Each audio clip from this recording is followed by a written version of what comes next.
Imaginez un instant que tous les secrets de la richesse et du succès ne soient pas le fruit du hasard, mais le résultat de principes psychologiques précis que n'importe qui pourrait apprendre et appliquer. Cette révélation extraordinaire, c'est celle que Napoleon Hill a découverte au cours d'une quête qui allait durer plus de 25 ans et transformer la vie de millions de personnes à travers le monde. Mais avant de plonger dans ces secrets qui ont le pouvoir de métamorphoser votre vie, laissez-moi vous raconter l'histoire fascinante qui a tout déclenché. En 1908, un jeune journaliste ambitieux mais désargenté se présente au bureau d'Andrew Carnegie, l'homme le plus riche du monde à l'époque. Ce jeune homme, c'est Napoleon Hill. Ce qui devait être une simple interview se transforme en une conversation de 3 jours qui changera le cours de l'histoire du développement personnel. Carnegie, impressionné par l'intelligence et la curiosité de Hill, lui fait une proposition extraordinaire, consacrer 20 ans de sa vie à étudier les plus grands entrepreneurs et leaders de son époque pour découvrir la formule du succès. Pas de salaire, pas de financement, juste des lettres de recommandation pour rencontrer les plus grands noms de l'époque. La plupart auraient refusé cette mission impossible, mais Hill accepte sans hésiter, guidé par son intuition qui lui souffle qu'il est face à l'opportunité de sa vie. Cette décision audacieuse le conduit à interviewer des personnalités légendaires comme Thomas Edison, Henry Ford, Alexander Graham Bell et des centaines d'autres pionniers qui ont marqué leur époque. Au fil des années, Hill découvre que malgré leurs différences apparentes, ces géants partagent des schémas de pensée et des habitudes mentales similaires. Ces observations minutieuses donnent naissance à Réfléchissez et devenez riche, un ouvrage révolutionnaire qui dévoile 13 principes psychologiques fondamentaux, capables de transformer n'importe qui en une personne prospère. Le premier, et peut-être le plus crucial de ces principes, est le désir ardent. Il découvre que la richesse commence toujours par une obsession, un désir qui consume l'esprit jour et nuit. Pour illustrer ce principe, il raconte l'histoire saisissante d'Edwin C. Barnes, un homme ordinaire qui développa une obsession: devenir le partenaire d'affaires de Thomas Edison. Sans argent ni relation, Barnes prit un train de marchandises pour rencontrer Edison, se présenta dans son bureau et déclara qu'il était venu pour devenir son associé. Au lieu de le faire jeter dehors, Edison, impressionné par son audace, lui donna un emploi modeste. Barnes travaille d'arrache-pied pendant des années, gardant toujours son objectif en tête. Finalement, il saisit une opportunité que personne d'autre ne vit: commercialiser le dictaphone d'Edison, une invention que tous considéraient comme un échec.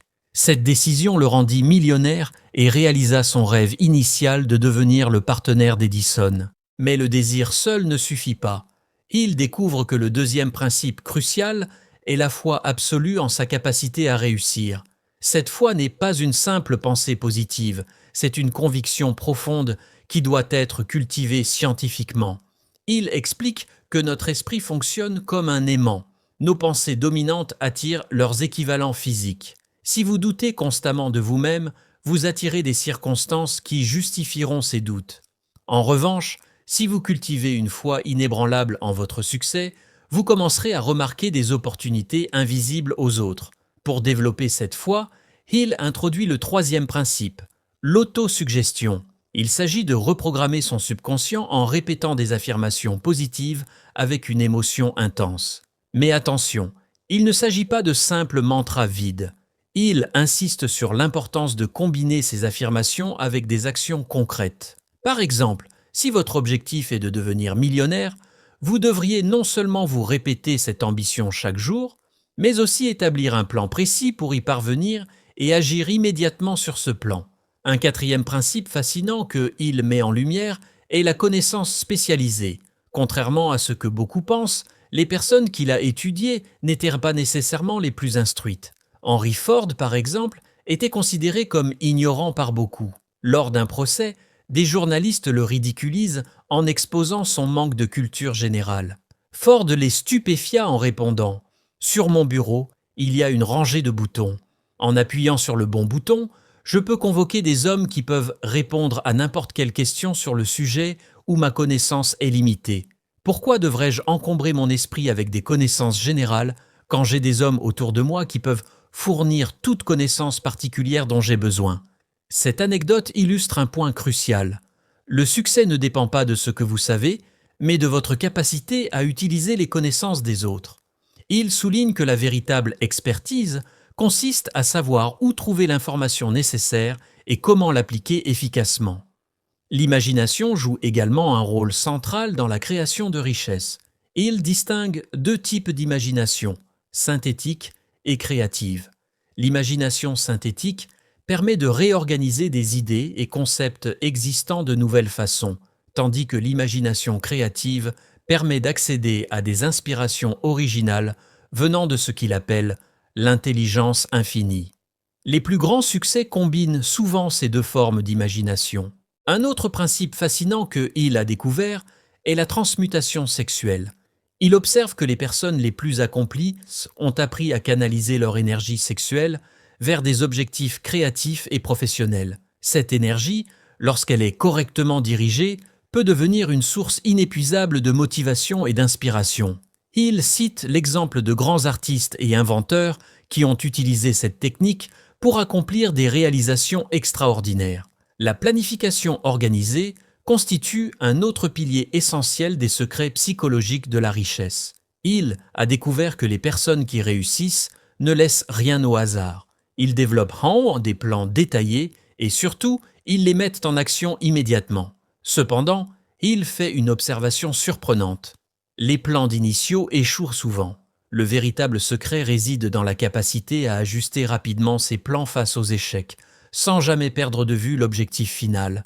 Il raconte l'histoire poignante d'un chercheur d'or qui, après des années de travail acharné, abandonne sa mine à quelques mètres d'une veine d'or massive. Le nouveau propriétaire, qui consulta un expert minier, découvrit le filon en creusant simplement 3 mètres de plus. Cette histoire illustre parfaitement pourquoi la persévérance est indissociable de la planification.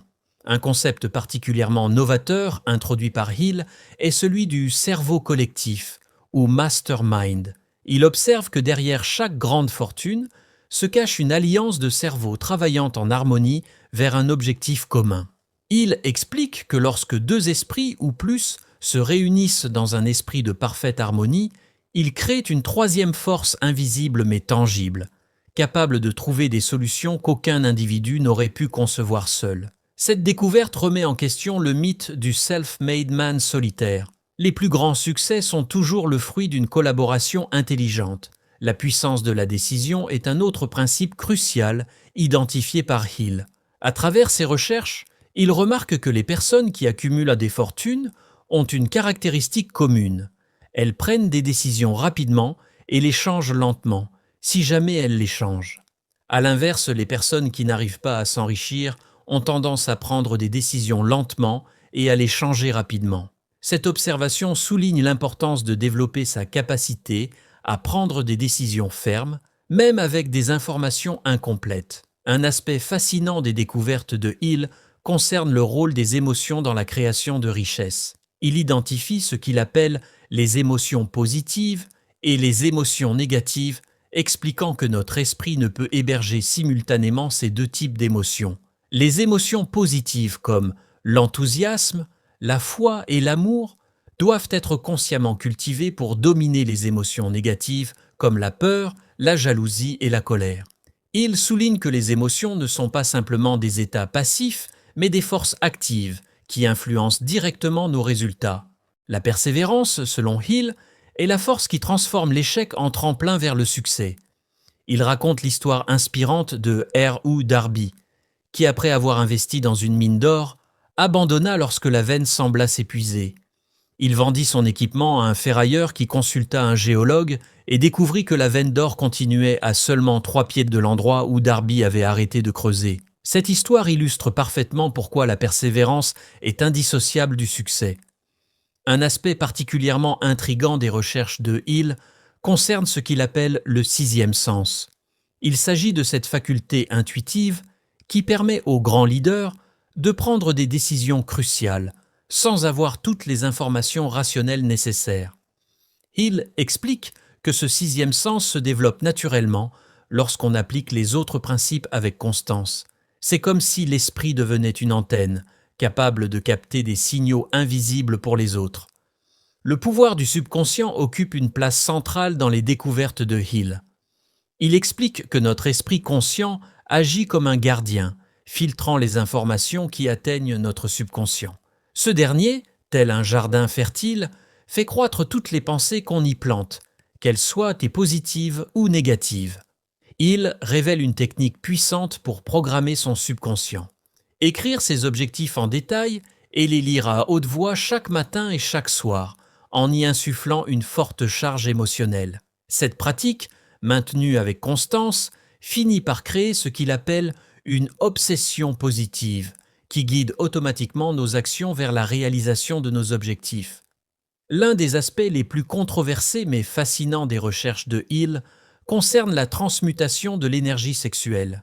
Il observe que les grands créateurs et entrepreneurs ont souvent une nature fortement passionnée qu'ils apprennent à canaliser vers leurs objectifs.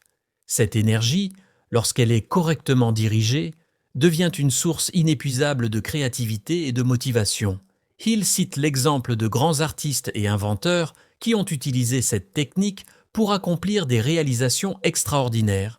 Il ne s'agit pas de supprimer cette énergie, mais de la transformer en force créatrice. Hill met également en lumière l'importance cruciale de l'environnement dans la création de richesses. Il explique que nos pensées et nos actions sont fortement influencées par notre entourage. Les personnes qui réussissent créent délibérément un environnement qui soutient leurs objectifs. Cela inclut le choix conscient des personnes qu'ils fréquentent, des livres qu'ils lisent et même des conversations qu'ils entretiennent. Il raconte comment Andrew Carnegie s'entourait systématiquement de personnes plus compétentes que lui dans différents domaines, créant ainsi un environnement propice à l'innovation et au succès. Un concept particulièrement puissant introduit par Hill est celui de l'autosuggestion. Il ne s'agit pas simplement de répéter des affirmations positives, mais de créer un dialogue intérieur conscient qui reprogramme progressivement notre subconscient. Hill suggère une technique spécifique. Chaque soir, avant de dormir, visualiser clairement son objectif comme s'il était déjà atteint, en y associant des émotions positives intenses. Cette pratique, maintenue avec constance, finit par créer ce qu'il appelle une foi appliquée qui transforme les désirs en leur équivalent physique. La peur, selon Hill, est l'un des plus grands obstacles à la richesse.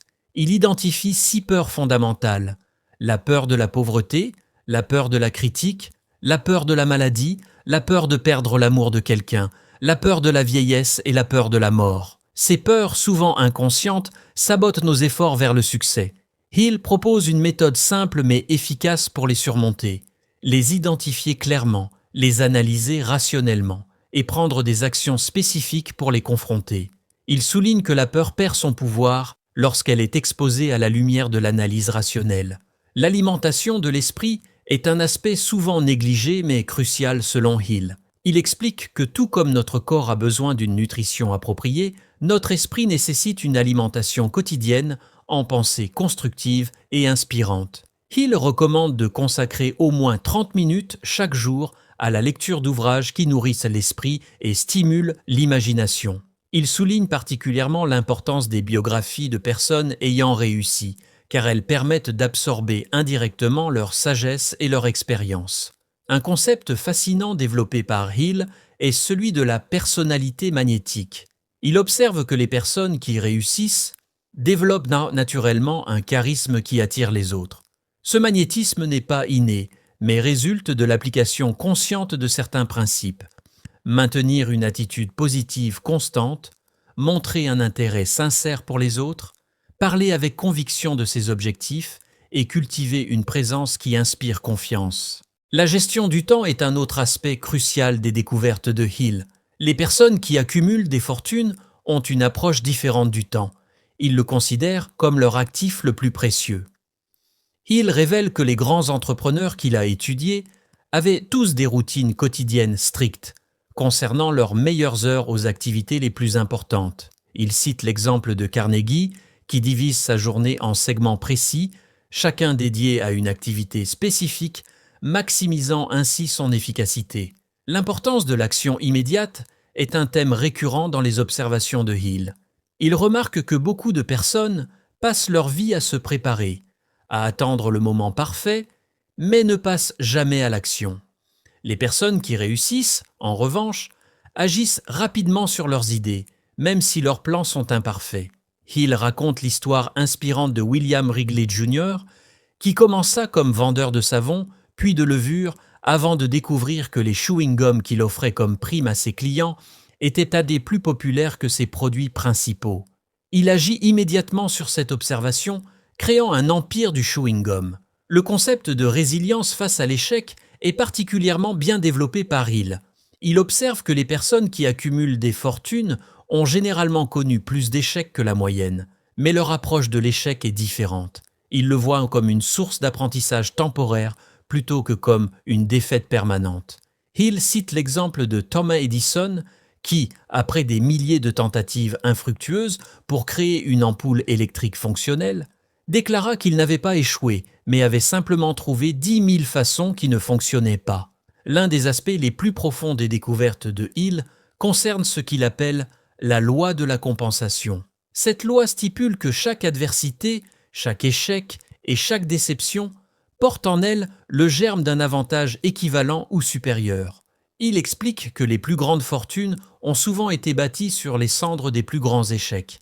Il raconte l'histoire fascinante de Milton Hershey, qui fit faillite plusieurs fois dans différentes entreprises de confiserie avant de créer son empire du chocolat. Chaque échec lui apprend des leçons précieuses qui contribuèrent à son succès final. La synchronicité est un autre phénomène intrigant observé par Hill. Il remarque que lorsqu'une personne maintient un objectif clair avec une foi inébranlable, des coïncidences heureuses commencent à se produire. Des opportunités inattendues se présentent, des rencontres fortuites ouvrent des portes et des ressources insoupçonnées deviennent disponibles. Hill explique que ce n'est pas vraiment de la chance, mais plutôt le résultat d'un esprit programmé pour reconnaître et saisir les opportunités alignées avec ses objectifs. L'importance de la gratitude est un aspect souvent négligé mais crucial selon Hill. Il observe que les personnes qui maintiennent une attitude de gratitude, même dans les moments difficiles, attirent naturellement plus de succès. La gratitude agit comme un aimant émotionnel qui attire les circonstances positives. Hill suggère de tenir un journal de gratitude quotidien, notant au moins 3 choses pour lesquelles on est reconnaissant chaque jour. Le pouvoir de l'enthousiasme est un autre principe clé identifié par Hill. Il remarque que les grands leaders ont tous la capacité de maintenir un niveau élevé d'enthousiasme, même face aux défis. Cet enthousiasme n'est pas simplement une émotion passagère, mais une force motrice cultivée consciemment. Hill explique comment l'enthousiasme peut être développé et maintenu grâce à des techniques spécifiques comme la visualisation quotidienne de ses objectifs et la célébration des petites victoires. Les secrets psychologiques de la richesse, révélés par Napoleon Hill, ne sont pas de simples théories, mais des principes pratiques vérifiés par des décennies d'observation et d'application. Ces principes transcendent le simple aspect financier pour toucher à l'essence même du succès humain. La richesse véritable, selon Hill, n'est pas simplement une accumulation d'argent, mais un état d'esprit qui permet de créer de la valeur pour soi-même et pour les autres. L'application de ces principes requiert de la patience, de la persévérance et une foi inébranlable. Comme Hill le souligne, la transformation ne se produit pas du jour au lendemain, mais les résultats sont inévitables lorsque ces principes sont appliqués avec constance. Chaque personne qui lit ce livre a le potentiel de transformer sa vie, à condition d'être prête à faire le travail intérieur nécessaire. Maintenant, chers lecteurs, j'aimerais vous entendre. Quels principes parmi ceux présentés résonnent le plus avec votre expérience personnelle? Avez-vous déjà appliqué certains de ces concepts dans votre vie? Quels résultats avez-vous obtenus? Partagez vos réflexions dans les commentaires ci-dessous. Votre expérience pourrait être exactement ce dont quelqu'un d'autre a besoin pour faire le premier pas vers sa propre transformation. N'oubliez pas que chaque grand voyage commence par un premier pas. Si ce résumé vous a inspiré, je vous invite à choisir un principe qui vous parle particulièrement et à commencer à l'appliquer dès aujourd'hui. La richesse, sous toutes ses formes, est à portée de main pour ceux qui osent rêver grand et agir avec détermination. Laissez un commentaire pour partager quelle partie de ces enseignements vous a le plus marqué. Et n'oubliez pas de vous abonner pour ne pas manquer nos prochaines analyses de livres transformateurs. Ensemble, Créons une communauté d'apprentissage et de croissance mutuelle.